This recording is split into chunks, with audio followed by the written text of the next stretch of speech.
जय बिहार और नमस्कार मेरे 7वें चरण के सारे शिक्षक शिक्षिकाओं भावी। माफ़ कीजिएगा, 7वां चरण कहना अब छोड़ देना चाहिए क्योंकि अब ये शिक्षक बहाली हो गई है। चरण जो है सरकार ने ख़त्म कर दिया है। कल आप लोगों के बीच में नहीं आ पाया था इस मुद्दे को लेकर के जो लगातार आप सबके टॉपिक्स हैं, तो यही कि मतलब क्या रहेगी बहाली की प्रक्रिया, क्या रहेगी, पैटर्न क्या रहेगा, सिलेबस क्या होगा, इन तमाम चीज़ों को लेकर के आप लोगों के बीच में कन्फ्यूजन था। और मैं इसलिए नहीं आ रहा था क्योंकि जानकारियों का अभाव मुझे भी हो रहा था और जानकारियाँ निकालने में वक्त लगती हैं, और आपको पता है कि जब तक एक सटीक जानकारी ना हो मैं आप लोगों के बीच में नहीं आता हूँ। तो फाइनली जानकारी आ गई है। जो साथी मुझे पहले से जानते हैं वो जानते हैं, जो नए साथी हैं और मेरा एक पहचान नहीं जानते हैं तो उनके लिए मेरी एक पहचान ये है कि महिला और डोमिसाइल, ये दो चीज़ें नियमावली की जो आज भी शाश्वत हैं आपके नियमावली में। सबसे पहले यूट्यूब पे शायद करेक्ट, आप लोग मुझे please correct me if I am wrong, सबसे पहले मैंने आपको बताया और लगातार इस बारे में मैंने आपको बताया है यूट्यूब पे। और साथ ही अभी ये देखिए आपके स्क्रीन पे जो दिख रहा है, ये 2 महीने पहले की वीडियो है जिसमें मैंने महिलाओं के रिजर्वेशन को लेकर के, उनकी सीटों को लेकर के और साथ ही डोमिसाइल के इशू को लेकर के आपको बता दिया था कि आप डोमिसाइल सर्टिफिकेट वगैरह बनवा लीजिए क्योंकि यही आपका हेल्प करेगा। आपके नियमावली में क्या क्या चीज़ें हैं, एक चीज़ ये है कि जो महिलाओं की सीटें थी, ये बड़ी खबर बता रहा हूँ कि छठे चरण में जो महिलाओं की सीटें बच गई थी 30,000, वो पुरुषों में नहीं बांटी जाएंगी। हमको जो सूचना मिली थी वो हमने बताया था पिछली वीडियो में, अभी उसको भी कंफर्मेशन होने दीजिए, फिर देखा जाएगा, आप लोग परेशान ना होइए। और एक बात मैं ज़रूर कहूँगा कि अगर आप लोग के पास डोमिसाइल वगैरह नहीं है बिहार का तो बनवा लीजिए, कम से कम रिजर्वेशन में आपको। हाँ, तो उम्मीद है आपने देख लिया होगा। और ये इसलिए दिखाया क्योंकि कई बार जब सवाल उठते हैं तो क्रेडिबिलिटी पे जब सवाल उठते हैं तो आप जब मेहनत करके कोई जानकारी इकट्ठा करते हैं फिर आपको कोई कहता है कि आपकी जानकारी अधूरी है तो बुरा लगता है। इसलिए मैंने आपको ये क्लिप दिखाई कि देखिए ये 2 महीने पहले की है। तो मैं वो हूँ जिसे काफ़ी सारी चीज़ें किसी न किसी तरीके से पता चल जाती है। और आप लोगों के तमाम सवाल जो आ रहे थे तो उसको लेकर के मुझे लगा कि एक जानकारी क्लियरिटी होनी चाहिए भाई क्या है। देखिए पहले चीज़ तो मैं आपको एक बात बताता चलूँ यहाँ से कि नियमावली को लेकर के इस बार ये सरकार बहुत स्ट्रिक्ट है। प्रदर्शन हो रहे हैं, नियमावली बदलने के दबाव दिए जा रहे हैं, ये सब चल रहा है पैरेलल।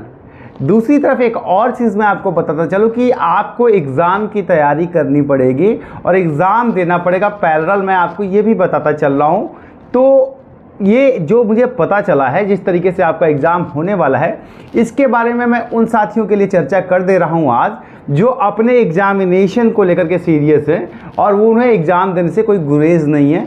तो आप लोग जान लीजिए और जो साथी मतलब कम से कम जान जाइए कि प्रक्रिया क्या होने वाली है। बड़ी मुश्किल से आप लोगों के लिए जानकारियाँ इकट्ठी की है मैंने और फाइनली आप लोगों के बीच में आ गया हूँ। तो चलिए बात करते हैं। हाँ, एक निवेदन है, बड़ी मुश्किल से ये वाली जानकारी तो बड़ी मुश्किल से आई है कि क्या होने वाला है, एग्ज़ाम कैसे होने वाला है और कब होने वाला है, किस तरीके से होने वाला है, ये निकालने में बड़ा मेहनत लगा है। तो आप लोगों से भी उम्मीद है कि इस मेहनत को का मेहनताना दे दीजिएगा। और चैनल पर नए हैं या पुराने साथी और आज तक सब्सक्राइब नहीं किए हैं तो सब्सक्राइब जरूर कर लीजिएगा। आज किसी पक्ष और विपक्ष की बात नहीं करेंगे कि नियमावली कैसी है कैसी नहीं है, होना चाहिए नहीं होना चाहिए।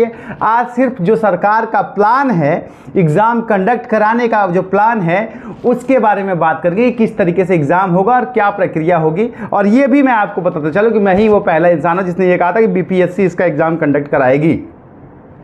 तो आई थिंक आपको समझ में आ गया होगा। चलिए बात करते हैं। सब्सक्राइब जरूर कीजिएगा, ये निवेदन है आपसे। देखिए इस बार जो है तमाम तरह की चीज़ें लोग आकलन कर रहे हैं। उत्तर प्रदेश में सुपर टेट की तरह आकलन कर रहे हैं। मैं आपको बताता हूं कि आपके एग्ज़ाम का जो सबसे मेजर सब्जेक्ट है वो आपका पेडागोलॉजी है। समझे, बच्चों की शिक्षा से संबंधित सारे सब्जेक्ट जो आपके पेडागोलॉजी में पढ़े जाते हैं वो आपके सबसे बड़े फैक्टर हैं। और दूसरा है आपका जनरल नॉलेज। बाकी चीज़ें जो आपको बताई जा रही हैं जैसे कि कंप्यूटर, ये so and so, English, Hindi, reasoning, ये तमाम चीज़ें जो आपको बताई जा रही हैं इसको लेकर के सरकार का कोई फैसला नहीं है। और साथ ही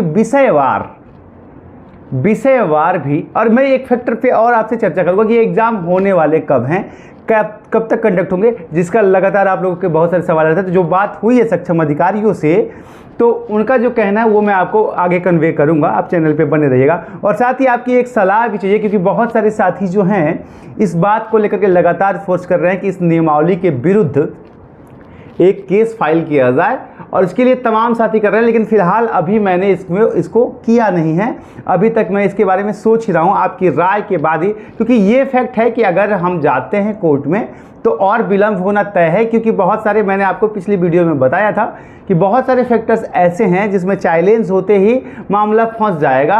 और चलिए, अब मैं इसलिए नहीं सोच रहा हूँ कि एक तो बहुत रोगा के आई हुई है, और फिर अगर कोर्ट में मैं जाता हूँ तो थोड़ा विलम्ब हो सकता है। इसमें आप अपनी राय दीजिएगा कि आप लोगों को क्या लगता है, इसके विरुद्ध जाना चाहिए, क्योंकि गलत तो काफ़ी सारी चीज़ें हो रही हैं इसमें, तो वो अलग फैक्टर है, आप अपनी राय बताइएगा। अभी हम बात करें एग्जाम सेक्शन में, तो आपके सब्जेक्ट दो जो है बहुत इंपॉर्टेंट सब्जेक्ट हैं जिसको आपको कंडक्ट करना पड़ेगा।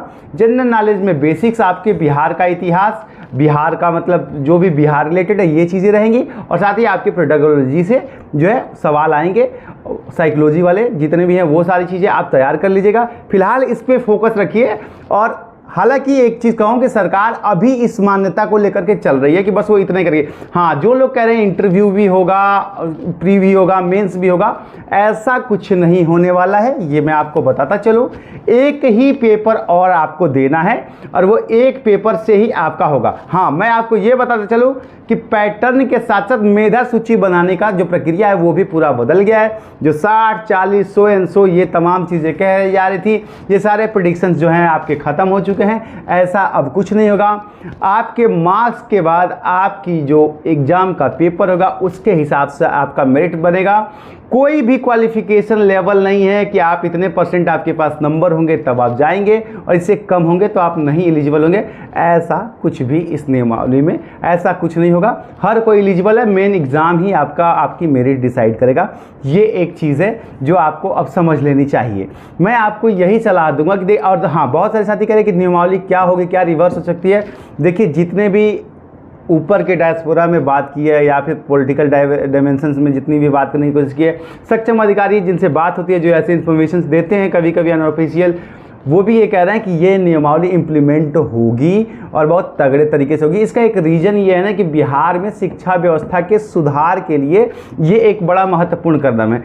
सबसे बस प्रॉब्लम यही है कि ये नियमावली अगर करनी थी इस प्रक्रिया से तो कोई दिक्कत नहीं थी, पर 4 साल आप क्या कर रहे थे ये बड़ा सवाल है। लेकिन शिक्षा सुधार के लिए ये ज़रूरी था प्रक्रिया। और जहाँ तक बहुत सारे साथी अलग अलग प्रेडिक्शंस लगा रहे हैं वो अपना काम कर रहे हैं। फिलहाल मैंने आपको ये 2 सब्जेक्ट बताए हैं।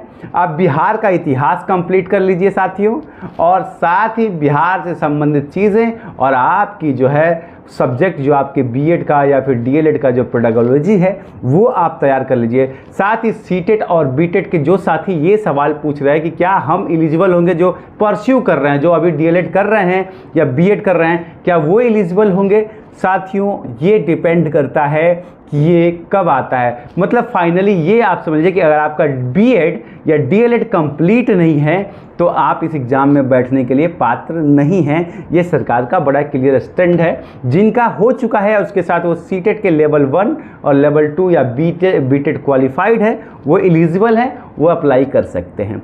उम्मीद करता हूँ आपको जानकारी जो है मिल गई होगी। कुछ और अन्य जानकारियाँ हैं जो थोड़ी ख़ास हैं, जैसे ही मुझे वक्त मिलेगा, थोड़ा और कंफर्म हो जाए, फिल्टर होके आ जाएं, तब मैं वो आपको दे दूंगा और आपको एग्जैक्ट जो है पता चल जाएगा कि इस एग्ज़ाम में हुआ क्या है। मुझे पता है कि आप में से बहुत सारे साथी एग्री कर रहे हैं, बहुत सारे साथी डिसएग्री कर रहे हैं, लेकिन मेरी ये जिम्मेदारी है कि मुझे जितना समझ में आ रहा है कि सरकार जितनी खबर आ रही है, नियमावली ये बदलनी काफ़ी मुश्किल है, ये मैं आपको बता रहा हूँ। और इसलिए मेरा ये फ़र्ज़ है कि मैं आपको बताऊँ कि अगर आप पढ़ाई वढ़ाई करने वाले हैं तो आप पढ़ाई की तरफ भी थोड़ा सा अपना रुझान डालिए, क्योंकि आपको हालांकि एग्ज़ाम्स में अभी आपको लेट होगा, ये भी मैं आपको बताता चलूँ।